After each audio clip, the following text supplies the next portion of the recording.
everybody. I am here with Valerie MacNeil. She is the Forms Committee Chair, and on August 18th, the Board of Directors approved a brand new Property Inclusion-Exclusion Addendum, as well as corresponding revisions to the Purchase and Sale Agreement.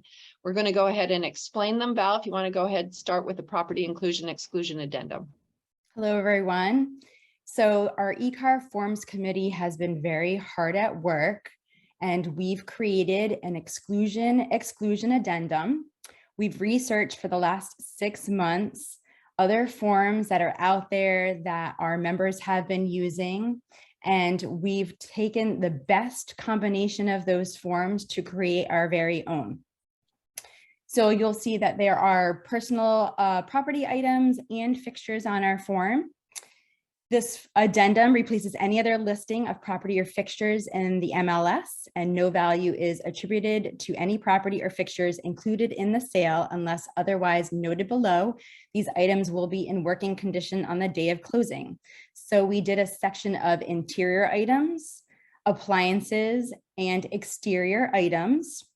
We've also touched base on solar panels, and we did say see addendum on the solar panels because if they are leased, you are still going to want to use the addendum for the solar panels for leased items. Same goes if the propane tanks are leased, you can make a note of it on this form. Which is a brand new section in the P&S that you're going to see very soon. We also have a section in here for other items.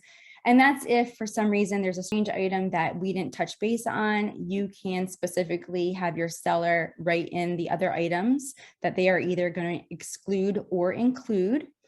If there are any known issues in any of the items that they are including in the sale, we do want your seller to go ahead and note that in this line below.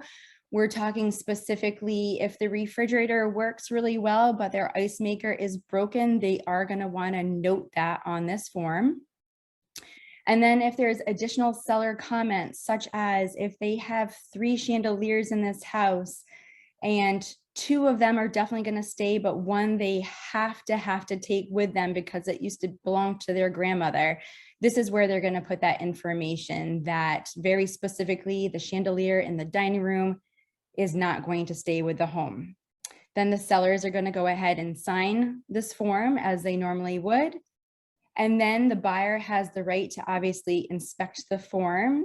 If there are very specific items on here that they are leaving, that they don't want, or perhaps that they are taking with them and maybe the buyer really wants them, this is where they would make those notations. Also, if the seller decides that they're going to take grandma's chandelier, this is an area where your buyer can write on there, if the chandelier is taken, please replace it with a similar item. Then the buyers are going to go ahead and sign the form. And then as part as the purchase and sale offer, the seller can decide whether or not they agree to the buyer's requests. So they'll agree by initialing below. Perfect. All right, let's switch over to the Purchase and Sale Agreement revisions. So we are now addressing this new Inclusion-Exclusion Addendum in Section 10 of the Fixtures and Personal Property. So when your buyers are signing this form, you're going to check one or the other. Either A, there is a Property Inclusion-Exclusion Addendum that you're going to attach to the Purchase and Sale Agreement. You're going to check off that box. However, if the listing agent and their seller did not fill out a inclusion-exclusion form, and there are different fixtures that do not convey, your buyers are going to specifically fill out what they may want that are specifically excluded from the sale from your sellers. And it's not applicable unless it's filled in. That's correct. We also have a new section in here called personal property. And personal property is items that are not fixed to the house. And there may be specific items that your buyer wants, such as a riding lawnmower. And this is where they can fill that information out again if the Property Inclusion-Exclusion Addendum has not been provided to you. Then we have a new section, section 11, called leased items. And these items do not automatically convey because they are not owned by the seller. So as a buyer, you can decide whether or not you would like the seller to have them removed before closing, or they can be transferred to you, the buyer, in which case you would put the lease company's name, and that way the buyer can go ahead and contact that leasing company to have them transferred in their own name. And the Forms Committee understood that this is an offer, but generally speaking, there are leased items that would be indicated somewhere in the listing agreement, or a conversation would be had before that offer is written out. Correct. Okay, next section.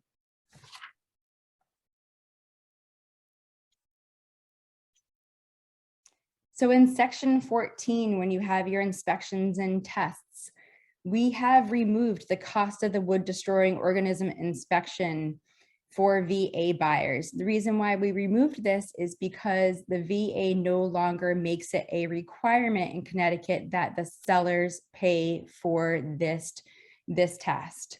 You can certainly still ask the sellers to pay for it as part of negotiations, but the sellers are no longer required to pay for it. In number 15, remedies for inspections, we inadvertently back in 2020 removed this specific highlighted line that said the inspection report receipt date unless the written report is received sooner, in which case the written notice must be within 5 days of the buyer's receipt of said report. Yes, and we got a lot of member feedback on that, so we listened and it's back in. Then our final change is to number 16 for the final walkthrough by the buyer. The buyer has the right to inspect repairs and make a final walkthrough examination of the premises prior to the closing.